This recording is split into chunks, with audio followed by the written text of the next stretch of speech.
חברים, תקשיבו, אני רוצה לשתף אתכם במשהו שקצת מלחיץ אותי להגיד אותו. אני רוצה שתשתפו את הסרטון הזה כמה שיותר, כי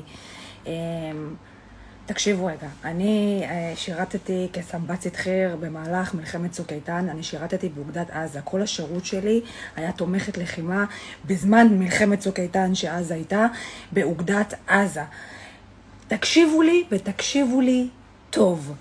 אין מצב בעולם שיכולה להיות כזאת התקרבות לגדר, אוקיי? מבלי שאנחנו לא נדע מזה. התצפיתניות יושבות בבונקרים 4 שעות, הן לא יכולות לעשות ככה. הן מול מסך. לא יכול להיות מצב, שום מצב, שהיו מעירים אותי בלילה על יונה. על חסידה שהתקרבה לגדר, על מקק שעבר מתחת לגדר, היו מקפיצים את כל הגזרה. איך נכנסו עם טרקטורים 400 איש ואף אחד לא שם לב? זה לא יכול לקרות, תבינו, זה היה התפקיד שלי במשך 2 זה לא יכול לקרות.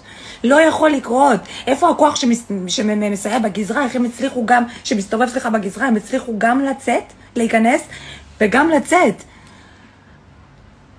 יש איזשהו סיכוי מישהו מבפנים עזר לזה לקרות? כי זה לא אפשרי, זה פשוט לא אפשרי.